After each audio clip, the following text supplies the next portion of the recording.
Today, I'm going to take some time to talk to you guys about a very well-known tequila, probably by everyone, known as Jose Cuervo Especial, and why you shouldn't drink this crap.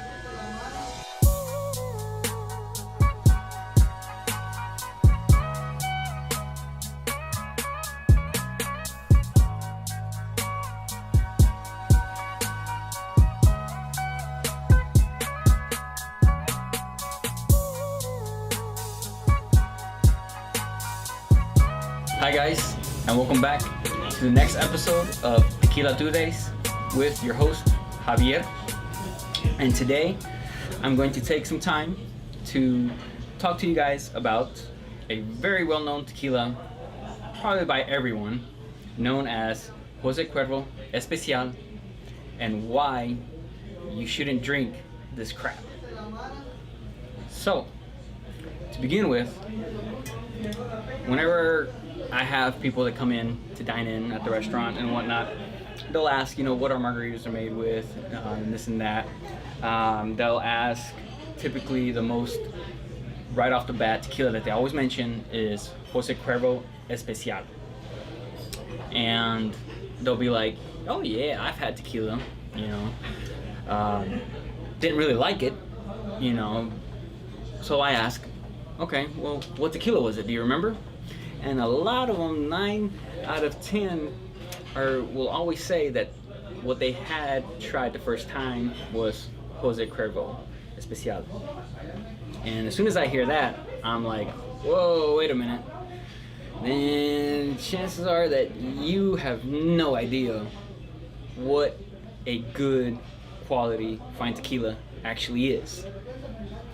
Now, don't get me wrong, Jose Cuervo, it is a good tequila manufacturer, but you have to keep an eye out for which tequila exactly it is that you yourself are getting into to sip on. Because again, for me, tequila is meant to be consumed in a sipping manner, to enjoy it and to get all of the sensation out of it. Again, in a sense, like a wine. So if you look a little bit closer, when you look at a bottle of Jose Cuervo Especial, when you read it, I've had some of my customers look at the bottle and go from top to bottom to read and let them tell me what it is that they see. So they start from the top, and say, okay, Jose Cuervo Especial, and they read the little emblem, made in Jalisco, Mexico. It's made out of the blue agave, and then that's about pretty much it. But then here's the key thing. I asked him again, there's one thing that you did not see, I don't think that you really saw and read correctly. Look at it again. So I give them another minute, and they'll take another gander and say, no, I can't spot it.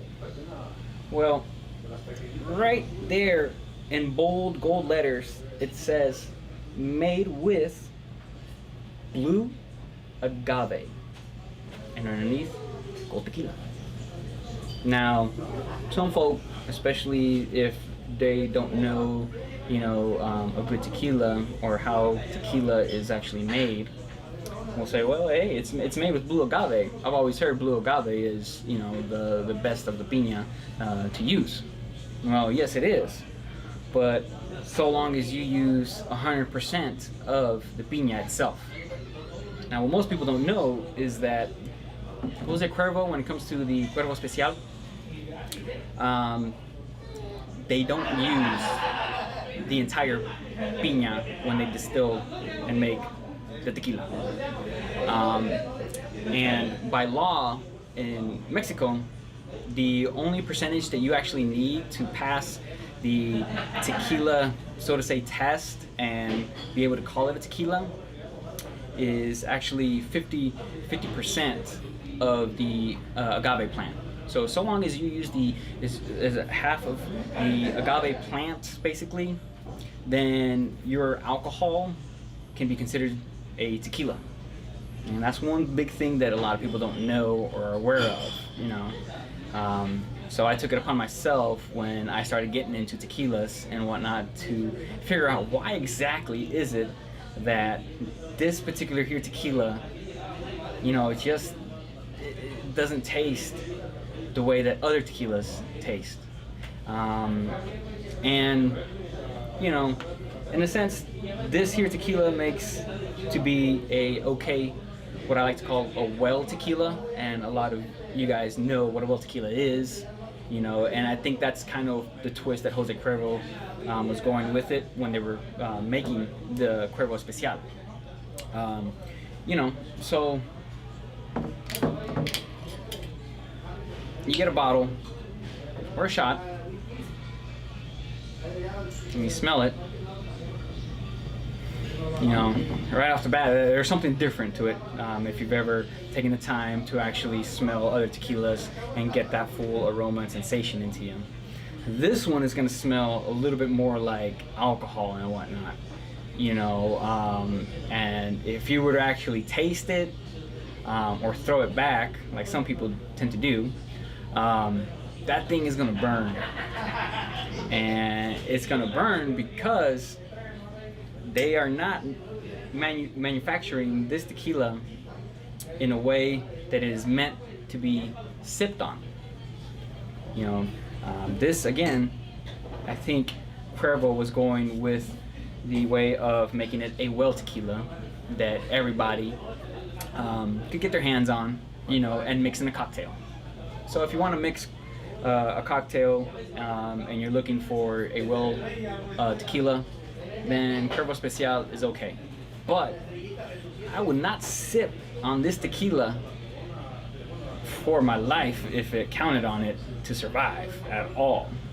And I'm sure a lot of you folks out there who have had this and consumed it have probably woken up with a massive hangover, and you start to think to yourself, man, I shouldn't have had that, the other night, and it probably wasn't even that many shots. Maybe you had one, maybe you had two, but the key thing is that this tequila here, or any tequila that's really not made with 100% agave, is going to give you that result, even if you did not overconsume, in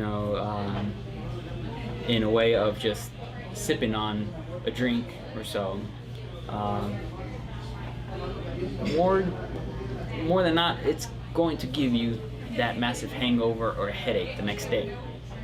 The reason being is because it is not 100% made with blue agave. So I'm not gonna taste this. I've tasted it before and not for me, no thank you. But again, I know a lot of people, this is the tequila that they've had, and this is the tequila that turns them away from trying any other tequila. Now, if you want a good tequila to start with, let's say that you've never had tequila, and so you don't necessarily want to spend, too much on a bottle or even a drink, wherever you're at, then I would say, if you're at a restaurant, especially La Piñata,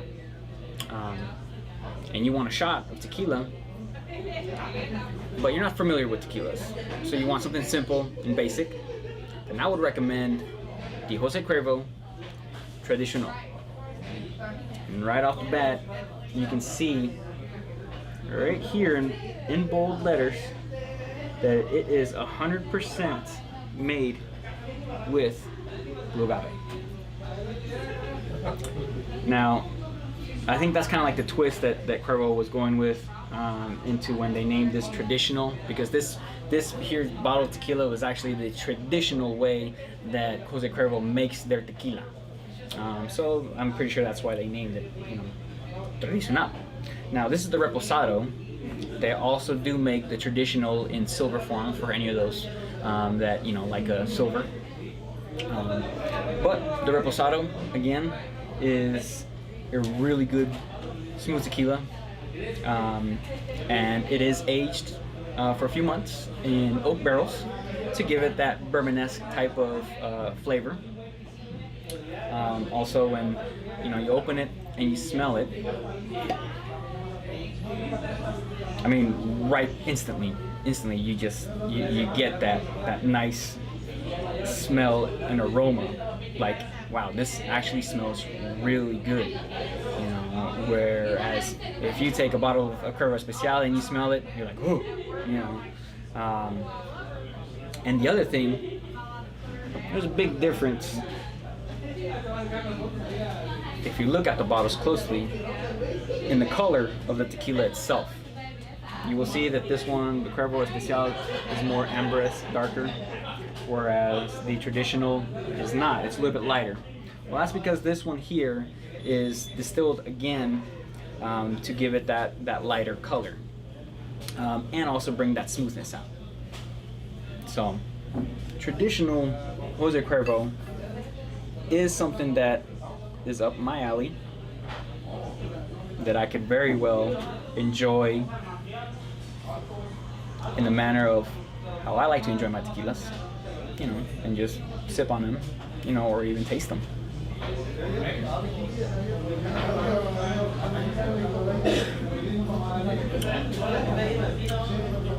You you let it sit and rest, and you get that nice full flavor out of it. And the traditional does have a little bit of spice to it, so it's got a little bit of a kick, but it's not overpowering whatsoever. Whereas if you were to drink the Cuervo Especial, you're going to feel that sucker go down and burn all the way down. So again, if you want a Jose Cuervo tequila, I highly recommend the traditional Cuervo and not the Cuervo Especial, which in my mind is garbage, basura, But yeah, you definitely can't go wrong with the traditional. And again, it does come in silver form. So, you want a good tequila? A known tequila, Jose Cuervo, traditional. And this has been the next episode of Tequila Tuesdays. If you want a good tequila, I highly recommend Jose Cuervo Traditional, not the Jose Cuervo Especial, because that by far is So again, come see us at La Piñata, either in Centerville, or where I'm at today, the Colerain location, or in Fairfield. Come dine with us, have some drinks, have a good time with your friends and family, and we will be waiting to serve you. Thanks again, guys.